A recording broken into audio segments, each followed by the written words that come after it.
It's important to remember that good things can sometimes be born of tragedy, especially at a time when so many are dealing with so much adversity. Storms in the South, wildfires in the West, a nationwide opioid epidemic. Last week brought the 16th anniversary of September 11. But that sad day led to a wedding this past weekend that was, as the bride told me, destined by fate. Let me explain. On September 11, 2001, Victor Saraceni, aged 51, was the captain of United Flight 175, the airplane that hijackers directed into the South Tower of the World Trade Center. Inside that building, on the 84th floor, Patrick McGuire, age 40, was working at Euro Brokers Incorporated. His plan to evacuate had been interrupted by the announcement that the situation was under control.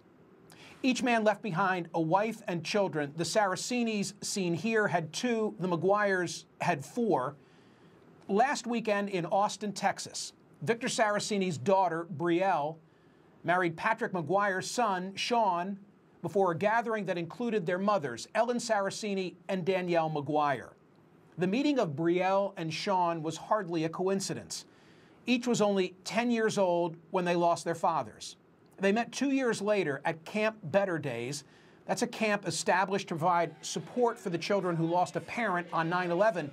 It was founded by Amy Callahan, who lost her fiancé that day. They were just kids hanging out together, playing pool and basketball. As Brielle said in their vows, they grew up together, shaping each other, learning from each other, and grounding one another. Sean is now a CPA. Brielle works for the Yankees' Yes Network in promotion. When last weekend was offered to them as a wedding date, they seized it, said that it was time. They called it #TakeBackSeptember. It was the second wedding this summer for the Saracenis. Brielle's sister, Kirsten, was married in June.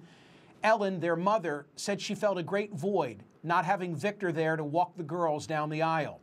Brielle told me that they had a moment of silence in the ceremony to recognize their father's presence in their relationship and in their lives.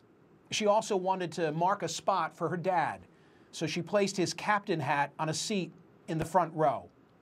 In her wedding vow to Sean, she said, "The biggest takeaway from 9/11 for me was that you might be able to break down steel and structure, but you can never destroy love."